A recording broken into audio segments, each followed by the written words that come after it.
Ladies and gentlemen, welcome back to another episode of the No ID Podcast. I am your host, Rome Davis, and I have here poet, actress, writer, singer, creative, my best friend, Okay. Dezz Nicholson. Hey, Dezz. Hi, how are you today? I'm blessed. How are you? I'm all What does right. your shirt say? My energy taste. Like me. This is a shirt from the Black Author brand. Actually, they're a local brand, and you can get one too. Yeah. One day. Oh, one day. It says authentic at the bottom. It tastes Yeah, like I saw that. Yeah, it was like because some it's people just see author. the taste like me part, and they're like, "What does that even mean?" And I'm like, "Yeah, I would say something like real wobbly, like tastes like chocolate chip cookies. wow." The ones that are like crispy around the edges specifically, but like gooey in the middle. Yeah, yeah, Yeah, layers. yeah. Cream pie. No oatmeal. Cream pie, no oatmeal. No oatmeal. It's cream pie. Round the rim. Dez. Yes. For people that don't know the background me and Dez, I don't know when I met Dez, but I know I met her at a place called the Vineyard on 35th Street in Mm, Norfolk, where we meet up with I'm there pretty much every Thursday. Dez is there when Dez is there. sometimes. That's that. Sometimes. Yeah. Dez is a poet. And you're like 1/32 of the Slam Connection, right? I am 1/6 of Slam Connection, yes. Okay. Now, how did you get into poetry? Let's start from there. How did I get into poetry? I've been into poetry my whole life. My whole life from when I was young. In fourth grade, I think we learned about poems. My big sister was really into poetry. She read a lot of Maya Angelou, and we shared a room, so we shared a bookshelf. But in fourth grade, I started pimping out poems. Because that's when everybody started like coupling up, and I started writing poems for people to give to their girlfriends and boyfriends for like $1, and yeah, that's how I got through my elementary years. Oh, so they was Oh, like, yeah, I'm about to hang out with Shorty by the slide.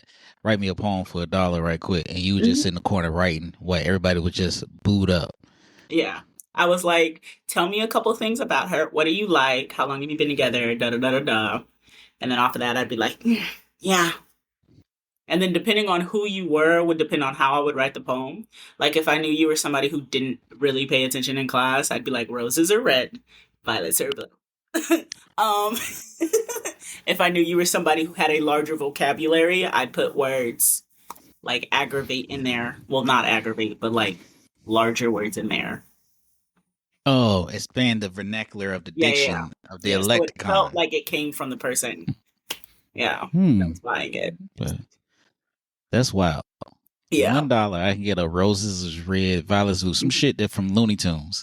I mean, I was, but it's tailored, it's customized. Oh, Yeah, yeah. okay. I'm hustling So all when my did you money. actually like? Cause you let's fast forward a little bit. When did you actually get real serious about the poetry? Cause you've Um, traveled and been a lot of places since you've I been doing it, right? have, I have. Let's say, I think I got serious about like performing maybe my junior year of high school. Mm-hmm. I did a poem for Black History Month. I was like Mm-hmm. more or less voluntold. My cousin and my best friend at the time were like, "You're great," and I was like, "Thanks." And then they were like, "I'm a part of this club," and I told them that you was gonna do it, so now you got to do it, or it's gonna make me look bad. And I was like, "Dang, now I got to do it." And then I did it, and for also, I don't know why people just went off of my cousin's word, like, because they had never heard me until like the day before, which was like dress rehearsal. But my cousin said I was good, so they was like, "You gotta be good," because she says so. And then I did it, and then somebody cried, and I was like, "Whoa, I can make people cry." And then yeah, and then when I came out to Virginia, I found the venue on 35th Street, and that's when I started learning more and becoming more serious. Went to workshops, slam competitions, things of that sort. And that was like I was done. 2017, 2018 vibes. So you went from poems in the fourth grade saying "I love you" to junior year of high school making people cry. Yeah, It's a roller coaster of it emotions. was quite the leap. Because I was actively still like reading poetry and watching poetry and doing things of that sort. I was always studying and learning and observing. Then I was like, look what I could do. I actually tried to get into poetry one time. Yeah, how'd that go? Spit bars right now. Off the dome. None. Off the No, dome. What you got? no, nothing, nothing. So, oh, on Friday nights, they used to do. I think it was at 10 o'clock. Mhm. Bad Boys of Comedy, and after that was Def Jam Poetry, Def Poetry Oh Jam. yeah. It was one of them. So that's when I actually got a real taste of. It was one poem up there. I forgot the guy's name, but I remember the title of the poem, a nigga and a nerd. Mhm. And then Mos Def was up there, and Kanye West was up there, Amanda Seals, and you see all these different poets coming. It was fucking dope, but I think it only lasted like 3-4 seasons, and they just Yeah. pulled the plug. And I hate to say Bad Boys of Comedy, especially with all the shit going on now. Mhm. But like, I was like, oh, I want to try it, so I tried to rap. Yeah. Did you Yeah, have I a did tried to you have rap. a rapper name? Did you Yeah, I have did. what was it? I did. Untouchable J. Untouchable J. Period. Because Jay-Z is my favorite rapper, and I love the movie State Property, and his name in the movie was Untouchable J, and my name is Jerome, but I go by Rome, so I was like, oh, I'll be Untouchable J. Then Period. it stopped because I love Old Dirty Bastard. So Mhm. his name, he was calling himself Big Baby Jesus and Osiris, and I was like, oh, I'm just gonna be Osiris, but I can't be Big Baby Jesus. So Right. Yeah. Yeah. did you have like a era of names that you went through? You was like, you know what, I'm just gonna be Dezz. Um, I younger years started off as lyrical. Original. Yeah, yeah. I was honestly, I found it because somebody was yelling at their child in the store, and they were like, "Lyrical," and I was like, "That's it. That's me. That's me." And that was it for a little bit, and then, um, my grandma calls me Dez, and my grandma is one of my favorite people, so it just kind of stuck. Oh, okay. All And right. then I spelled it with two Z's because I could. Okay. All right. No. All right. Who was some like your biggest inspiration as far as like poets go? As far as poets go, um, is this like specifically big, local, or just in It general? don't in general. Um, I think I really like Jill Scott and Erica Badu, and I know like they're technically singers, but their flow, and especially the like beginning of their careers, were more like poetry wise. Mm-hmm. I'm a big Rudy Francisco fan. I like Daniel Garwood, his like willingness to always learn from whoever's around him and his like passion specifically for the craft is something I thoroughly admire. And yeah, I think those are my inspos. Mine was Iceberg Slim. Period. Period.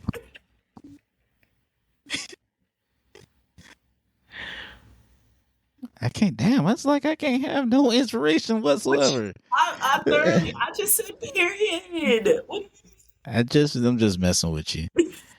So did the music come at the same time as poetry, or did it? Um I think so. I joined the course in fourth grade as well.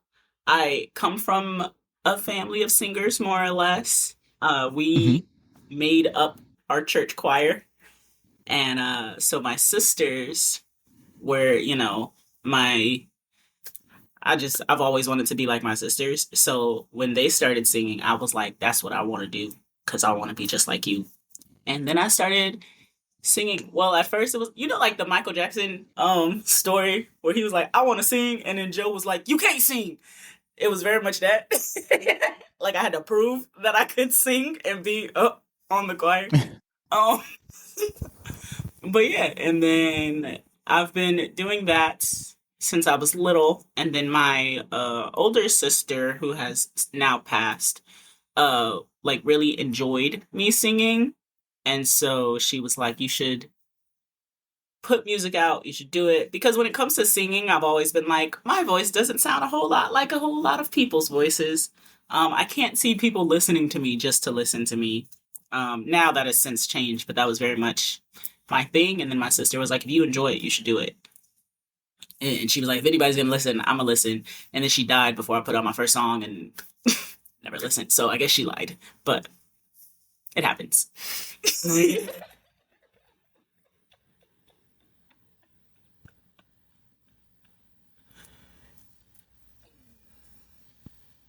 So yeah, it's Sunday.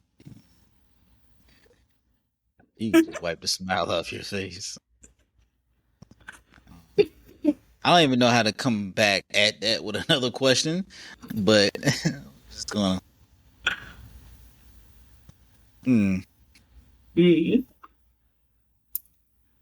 So how's the scene? How's the poetry scene? How's the creative scene for you guys out there? Is it like how the poet, like how the comedians are? Is it cliquish and gatekeepers, or is it like everybody's just one? Um, it has become very cliquish and gatekeeperish.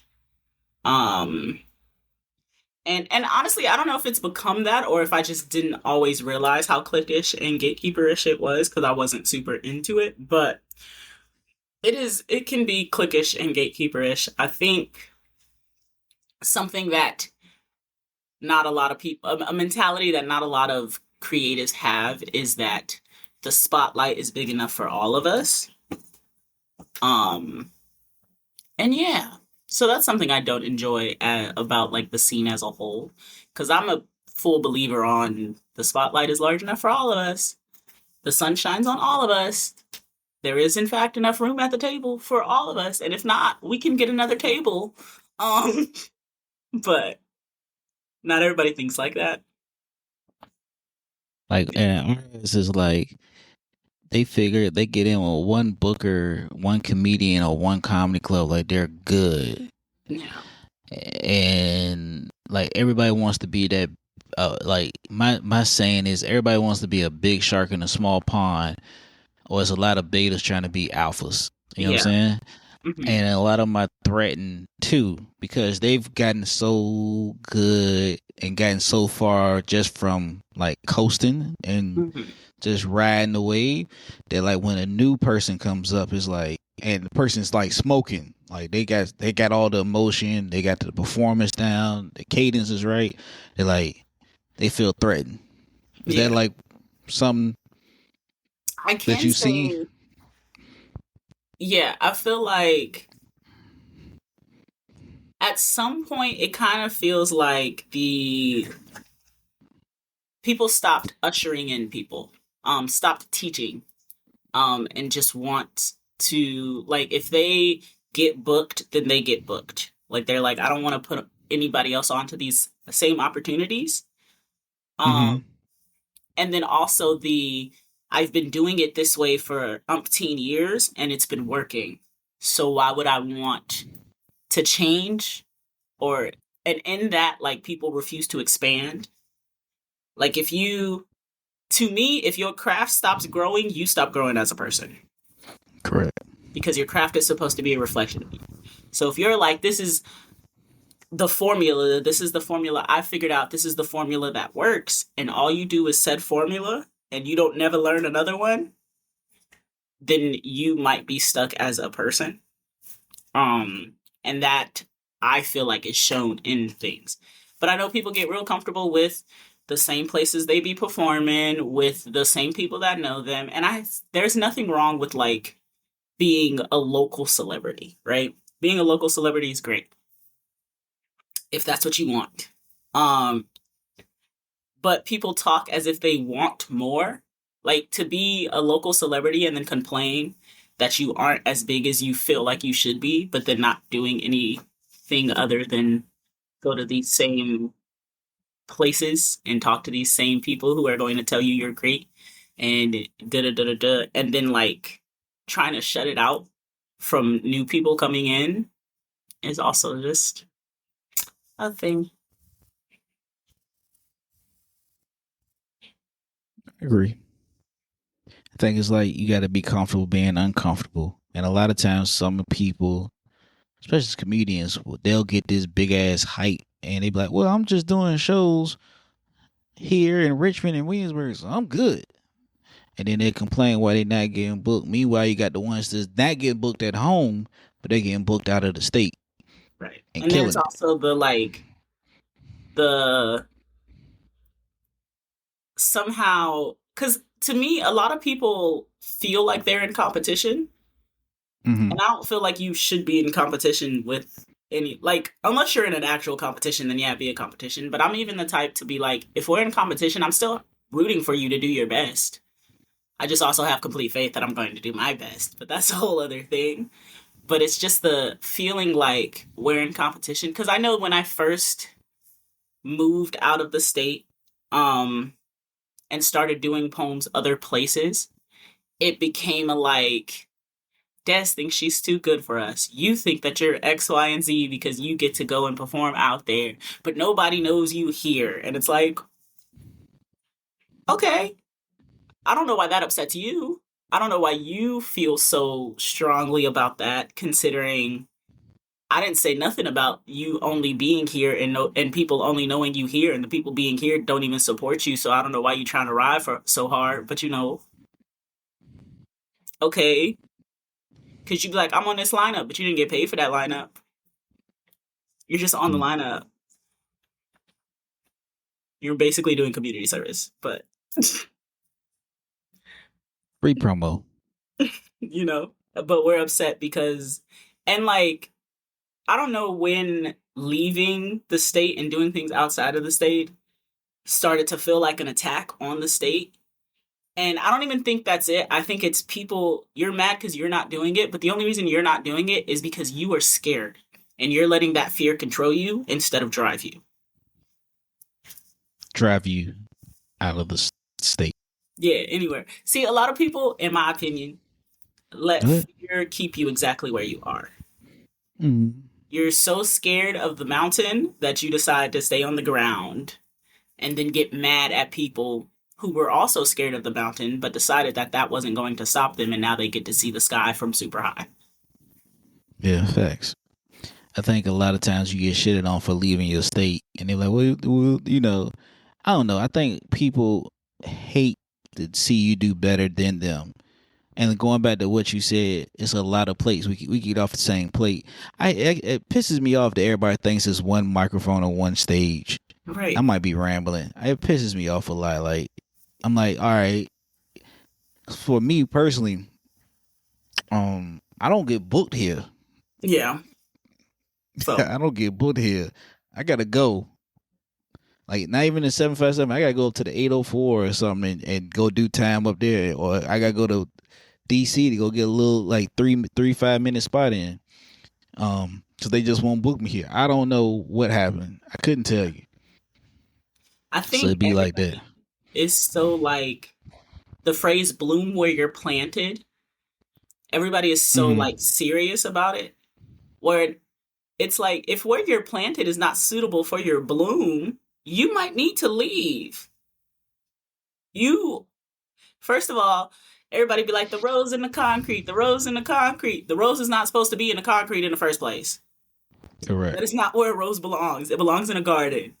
So if me being here and doing what I'm doing feels like concrete, you being mad that I'm going places with gardens is crazy when you didn't want to dig up the concrete in the first place. You put the concrete down. And it's Facts. the, if I am, this is something my daddy says. If I am A sunflower in a rose garden. I cannot get mad at the roses for having thorns and pricking me. I can, however, leave the rose garden and go through to the sunflower field where I don't have to worry about anybody pricking me. Because if just for me to do something I'm passionate about, something that for a lot of people is a lifeline, is a fight. I'm a black woman in America. I fight every day of my life. I came out the womb fighting. Something that heals me and helps me should not be another fight. So if I have to leave for it not to be a fight, I'm going to leave. And if that upsets people, which it has, which it will, y'all just gonna have to be upset. Cause your hurt feelings don't, for one, pay my bills. It don't make my poetry any better. It don't make me a better singer. And it does nothing for my life.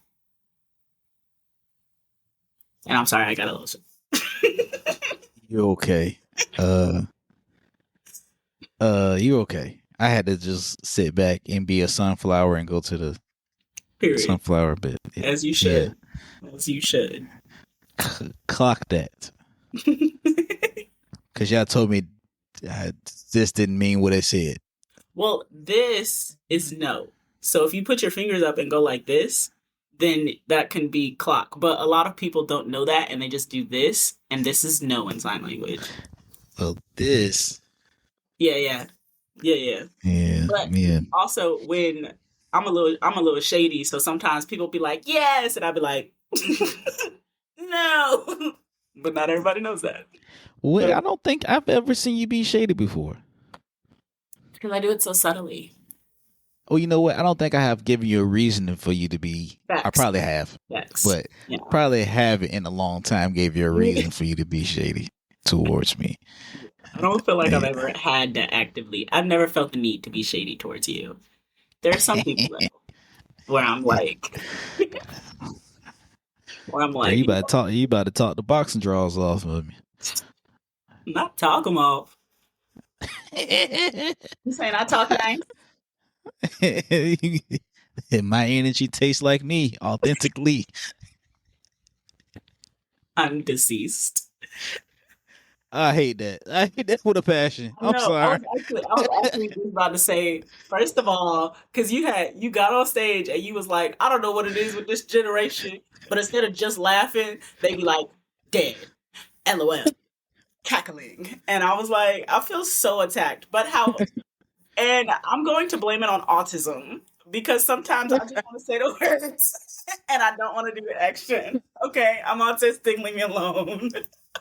Bro, I hate that shit with a passion, bro. I did a show one time, and the girl was in the front. She said, "I'm weak." I like, bitch, you laugh. So if you don't fucking laugh. Also, okay, one of the reasons that I do it is because growing up and like for a good part of like my earlier adult years, I was told my laugh was too loud. I was told my laugh was distracting. So it's easier for me to just be like weak instead of laughing, because now I have a fear, like a subconscious fear that I am going to be distracting. That would be. I think the louder the laugh, the better for me. You ever seen somebody laugh and don't smile? You know how weird that looks? I don't. Just. I love people who laugh with their shoulders. Something about a shoulder, just do it for me. I hate when people laugh and hit you in the process of laughing. Stop, because if you funny, if you made me laugh, I'm gonna hit you a good time. That's why I can't, because the laugh becomes spasms, and now I just gotta be like weak. LOL. People like, I hate that shit. I'll be like, and like, hey, god damn it. Nah, man. Let me just say this too. I don't personally pick on you with the laughter thing. I just, you right. I just felt personally attacked. It just, I do what you guys. I write about what I know. Valid. That's it. You know what I mean? And I know you don't be left. Oh my And I know you be god! saying words. You're right. Like, how do y'all measure how good a poem? Look, I measure my jokes off of laughter, right? How do y'all measure your poems off? Like, personally, is it like emotions? Like, you see somebody cry? Is it how many snaps y'all get? For me personally, it depends on what the poem is, like what I wrote it for. Hmm. Um, for like I did a poem last night about being a veteran and a woman of color and it being a thing. And the poem scored really well. Got a perfect score. Hashtag 30. 30, But what 30. really like for me where I was like, oh no, this is a good poem was all of the veteran women who came out. It was like three or four of them, but to me that's still a lot. But like came up and actively had full length conversations about like our time in the service and stuff like that. And that's because when I wrote that poem, I very much was like, nah, we need to talk about this. I want this to be a conversation. But for things like a shit talking poem, I want the snaps, the like reaction to my bars is where I'm like, oh yeah, I did that. I did that. Um, but yeah. But also just like for me, how I feel during the poem, when I wrote it, when I performed it, goes into how I feel about the poem and what I would score the poem. Um, but if I were judging a slam, I'd go off of your performance, I'd go off your content. If you dropped any pieces, if like what you were doing with your hands, pops is always often like if you do hand movements, let it be for a purpose. And so if I am judging and somebody's just and I'm like, nope, your hands done lost you point 0.5 points because what is you doing? um but yeah, and then also, did you make me feel something? Because anybody can talk, but not everybody can emote.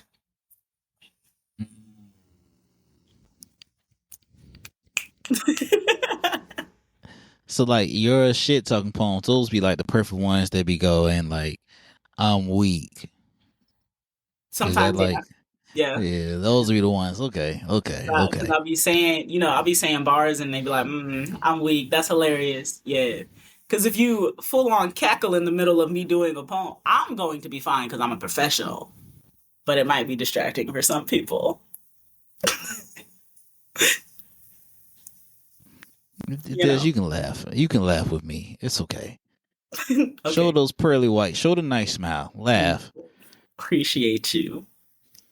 Oh, my energy tastes like me, authentically,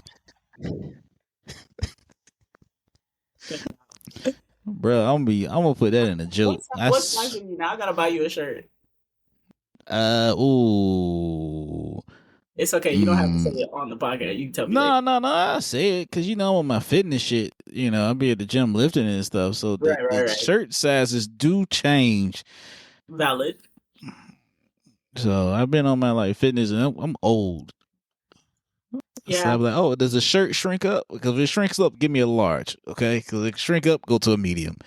You know what I mean? If it don't shrink up, oh, give me a medium. You ain't gotta give me This one though. is this is an extra large, and I've had it for I want to say almost a year now. No. How long have you had Jigga? That's your cat. Yes, I've had Jigga for I want to 2 years. For 2 years, he's about to be three. Well, almost 2 years. He's about to be three next month. You ever ask yourself sometimes? I know I'm be rambling, but like when you see a cat and cat's got 9 lives, how many lives they got left? Like you think they? Sometimes, Yeah. because like some cats do stuff where I'll be like, this has to be your first life. This has to be your you are wild. This has to be that is not fifth life behavior. That is you just got here. I be thinking about it. Because why are you playing with the socket? That's I think about a lot of stuff, man. My mind just don't be there sometimes. I'm like, wow, that cat.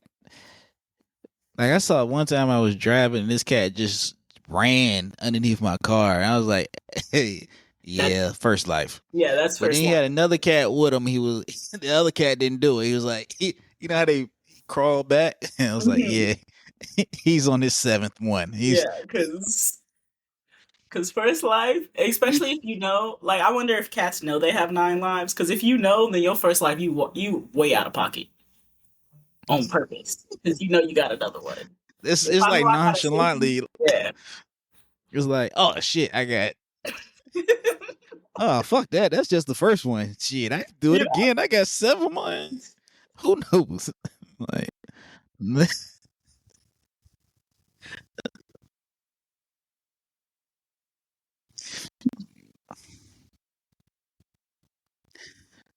yeah, like I saw this one comedian, Brian Simpson. He was like, "Mom's men only had 200 nuts in their life. Imagine that's how many nuts you have. Like, dudes be stressing. They had 190. Like, what's wrong with Rome? Oh man, he just going through minimum.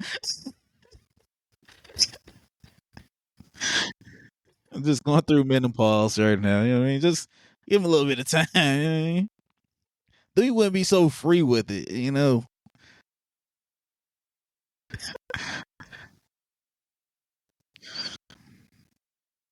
Like think about you get your paycheck would be like $2,000. You done spent the shit up, but when you get down to that last little bit, you be like, "Yeah, I'm good. I ain't going out tonight."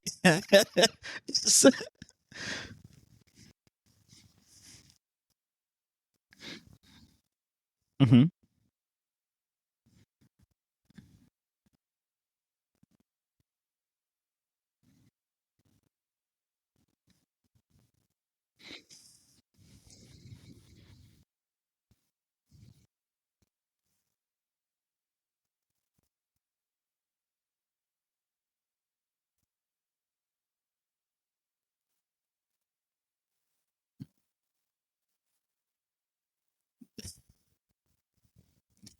Struggle.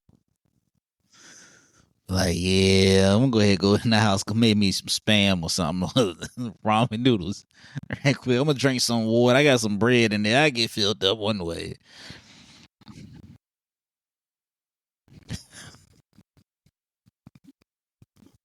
I don't know, man. I'd be like, I be checking that McDonald's app. Is that $5 bread extra there? Me let me let me go ahead and get Mick rich right quick. I'm just like, pretty much, in about a week or so, or next time you see me, pretty much some of this is gonna be on the stage. This 9 lives and this Mick. Yeah, yeah, yeah, yeah. And you keep saying back in the day, Dez, I don't even think you're 30, are you? Yeah, okay, all right. That's what's up. You call me when you 31, 32. Yeah. I'm 36. I'm closer to 40 than I am to your age. Look at this. Look at this shit. Look at this. Just gone. That don't matter. You wish you was watching Guiding Light in the heat of the night and all that shit. Yeah. That shit was lit. I ain't gonna lie. Touched by an Angel. Della Reese. I love that show.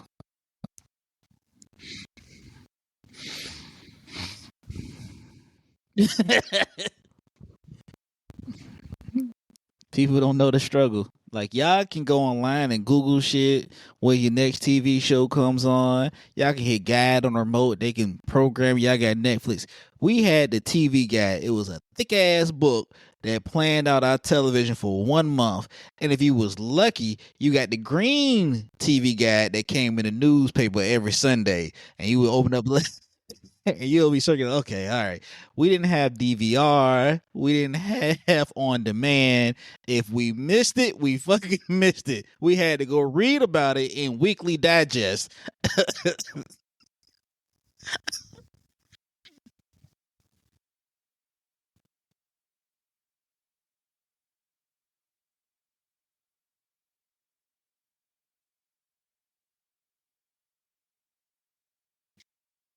Mm.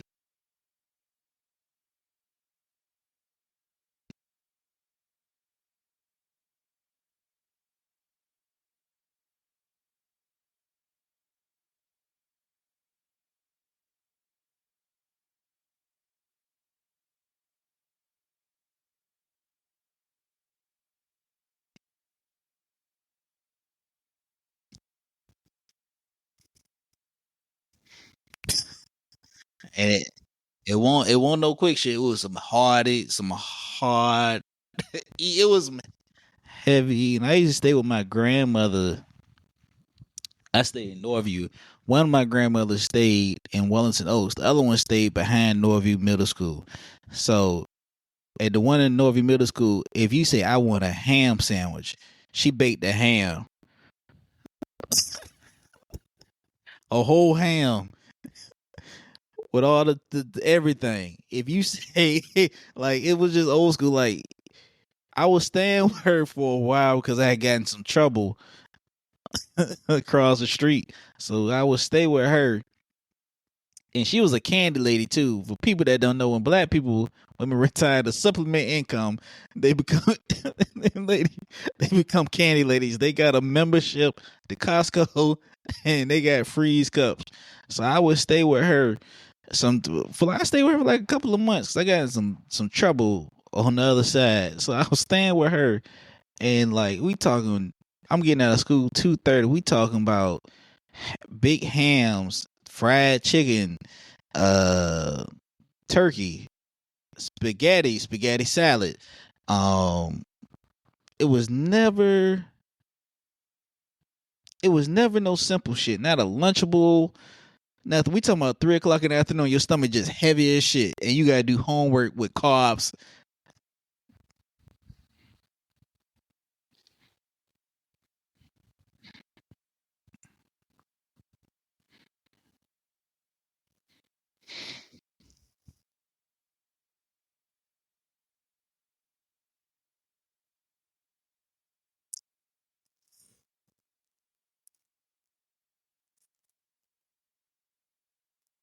Ooh,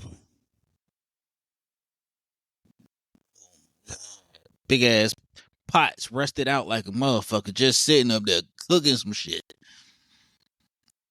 God damn. Hmm? Let's go ahead and throw it. You had that big ass, that little black fucking skillet, didn't that was messed up. That then been you be like, where was this skillet ever brand new? And no matter how much soap, Dawn, or have you put onto that shit, all that shit nothing would come off.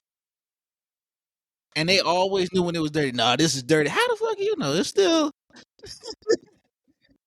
you gotta let it soak overnight. No, no. I don't want to wake up and clean this shit.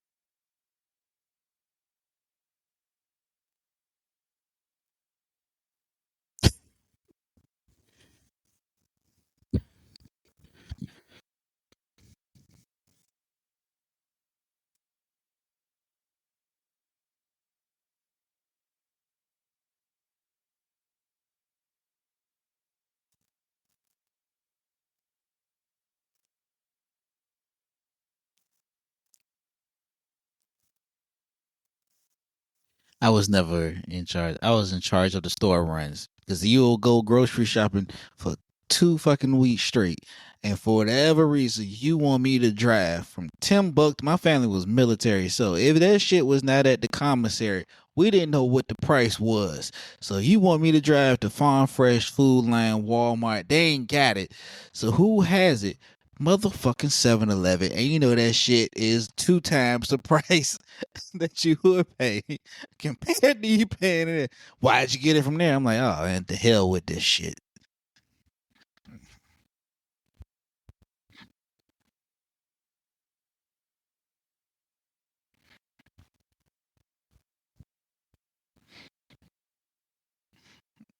Oh, I forgot it.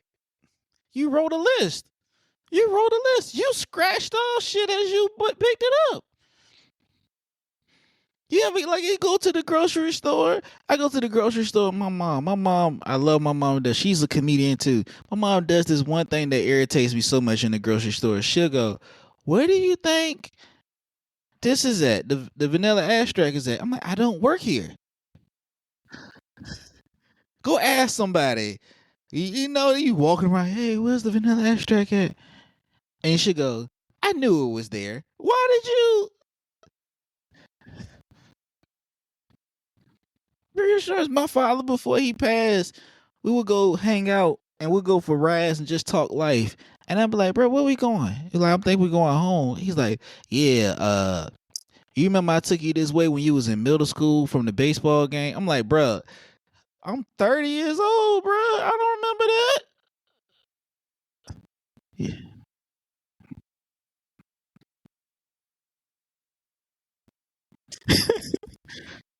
See, you got that. My grandfather be like, he used to call me before he used to call. He'd be like, you remember such and such? I'd be like, yeah.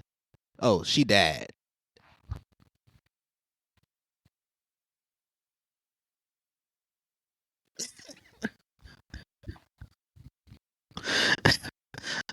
I'm like, what's the purpose? What are you telling me for?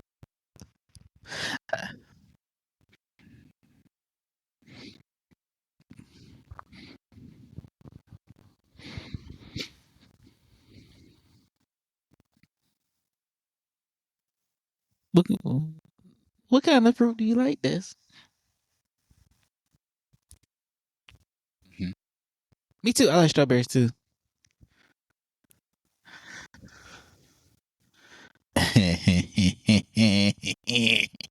We'll talk about that. We'll talk about that off the camera. Yeah, I got the address. You know what I'm saying? I can pull up. I got a full tank. I got a full tank of gas. You know what I'm saying? I mean, and I'm off this week, so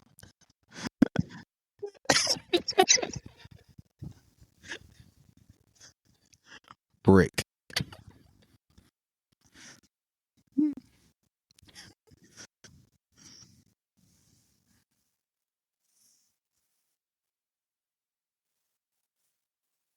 I like strawberries. I like bananas, but I don't like the way people look at me when I eat a banana.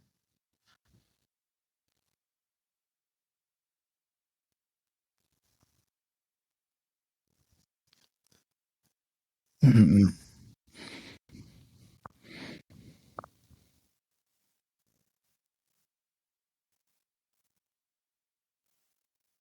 You like vanilla? You like banana pudding? You know, banana pudding ain't never got no bananas in it.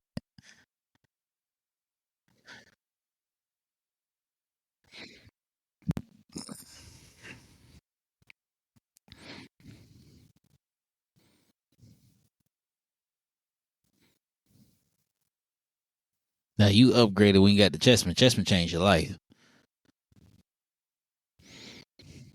Yeah, I noticed I shot my shot at Dez, and she's just like, "Yeah, we're gonna go ahead and change the topic. I like oranges.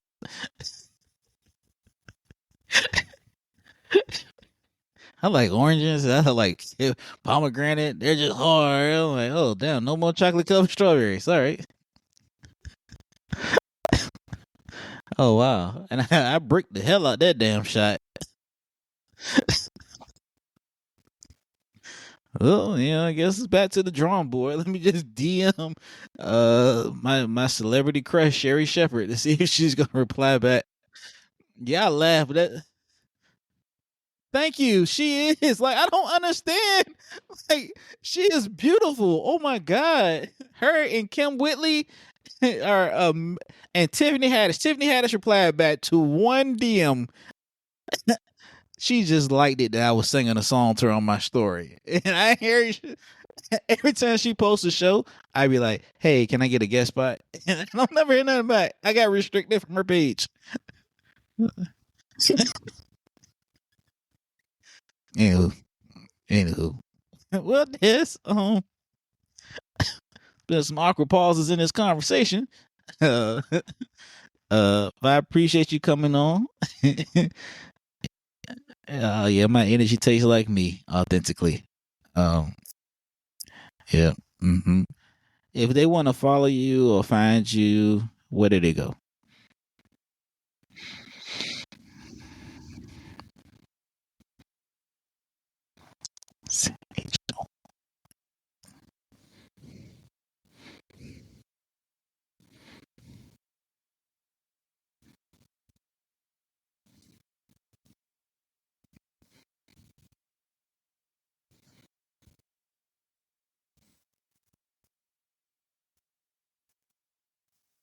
Okay.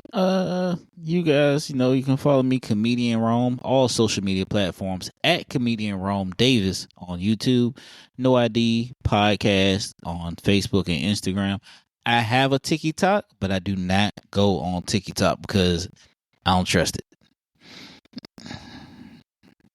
Valid. Like it's supposed to shut down a couple of months ago, then it's back, and then it's got an extension.